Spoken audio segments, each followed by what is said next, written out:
ঈদের সালামি দাও। আমি তোমাকে ঈদের সালামি দেবো কেন? জানো না ঈদের দিন গুরুজনদের পায়ে হাত দিয়ে সালাম করলে তারা ঈদের সালামি দেয়, তুমি আমার ঈদের সালামি দাও। আমি কি তোমার গুরুজন? আমি তো তোমার গার্লফ্রেন্ড, আমি তোমাকে কেন ঈদের সালামি দিব? তুমি তুমি আমার গার্লফ্রেন্ড মানে তুমি কি জানো না যে যে কয়দিন ধরে তোমার সাথে আমার সম্পর্ক হয়েছে তারপরে একদিনও তোমার কথা ছাড়া কি আমি চলছি? না।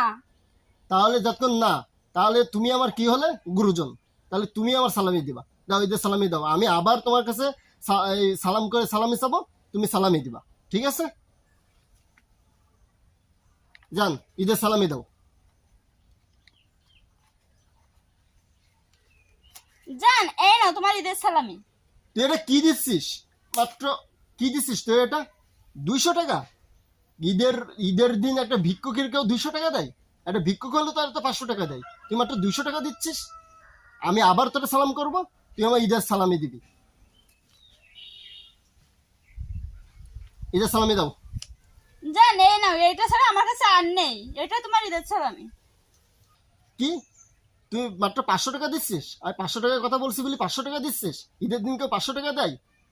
আরে জান, তাহলে তুমিই বলো আমি তোমাকে কত দেবো ঈদের সালামি? সেটা আমি জানি না জান, তোমার সালামি আমাকে দিতে হবে। আমি তোকে আবার সালাম করব, তুই আমার এবার সালামি দিবি। থাক জান, তোমাকে আর সালাম করতে হবে না, আমি তোমাকে ঈদের সালামি দিচ্ছি। এই নাও, এটাই নাও, তাছাড়া আমার কাছে আর কিছু নেই। তুমি দেখো আমার ব্যাগে আর কোনো ক্যাশ টাকাও নেই। কি তুই আমাকে এই দিচ্ছিস? এটা আবার ঈদের সালামি হয় নাকি? আর তো কম টাকায় কেউ ঈদের সালামি দেয়? ঈদের আগে তুই বললি আমাকে ড্রেস কিনে দিতে, তোরে আমি নতুন ড্রেস কিনে দিলাম।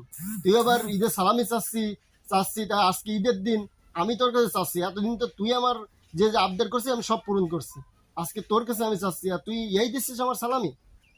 তোকে আমি আবার সালাম করব, তুই আবার সালামির টাকা দিবি। থাক জান, তোমাকে সালাম করতে হবে না, আমি তোমাকে ঈদের সালামি দিচ্ছি। জান, আমার কাছে এর থেকে আর বেশি নেই, তুমি এটাই নাও, তোমার এটাই ঈদের সালামি। তুই এই কটা টাকা দিচ্ছিস আমার?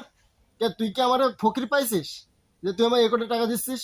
ঠিক তো নাকি? এই টাকা নিয়ে আমি হলো ফ্লাক্সি দেবো, তুই আমাকে এই টাকা দিচ্ছিস ঠিক তো? যেমনি তোর ফোনে টাকা ফুরায় যায় তুই আমার ফোন দিয়ে বলিস যে যান আমাকে রিচার্জ করে দাও, তোরে আমি রিচার্জ করে দিই। তারপরে ঠিক তো সেদিন তুই আমাকে বললি যে যান আমি কক্সবাজার ঘুরতে যাব, তোরে আমি টিউশনে করাই, সেই টিউশনের টাকা দিয়ে তোরে আমি কক্সবাজার ঘুরতে নিয়ে গেলাম। আর তোরে আজকে একদিন আমি মাত্র ঈদের সালামি চাইছি তো তুই আমার এই দিচ্ছিস? আমি কি ভিখারি যে তোর এই টাকা নিব? তোকে আমি আবার সালাম করবো, ঠিক আছে? তুই আমার ঈদের সালামি দিবি। থাক জান, তোমাকে আর সালাম করতে হবে না, আমি তোমাকে ঈদের সালামি দিচ্ছি। জান, তুমি এটাই নাও, এইটা ছাড়া আমার কাছে আর কিছুই নেই। তুমি আমার এই ফোনটা নাও। না তোমার এই ফোন নিব না, তোমার এই না ফোনটা না, না তুমি এই ফোনটাই নিয়ে যাও। না জান, তোমার এই ফোন আমি নিব না। তোমার ফোনটা তোমার মামা দিছে না, তোমার ফোনকে আমি নিতে পারি? আরে তুমি নিয়ে যাও। না না, তোমার মামারা দিছে না, তোমার পরিবার জানে না যে তোমার মামা এই ফোনটা তোমাকে গিফট করছে? যদি তোমার ফোনটা আমি এখন নিই তাহলে তোমার মামারা কি বলবে, তোমার পরিবার আমি কি বলবে? বাসায় বলবো না যে আমার ফোনটা হারিয়ে গেছে, আমি আরেকটা কিনে নিবে না, তুমি আমার ফোনটাই নিয়ে যাও। জান, না না থাক জান, না ফোন জান, তুমি দিতে হবে। নিয়ে যাও।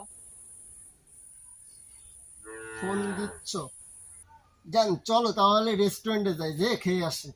আমার কাছে তো কোনো টাকা নেই জান। তোমার টাকা লাগবে না, আমার কাছে আছে, চলো যাই।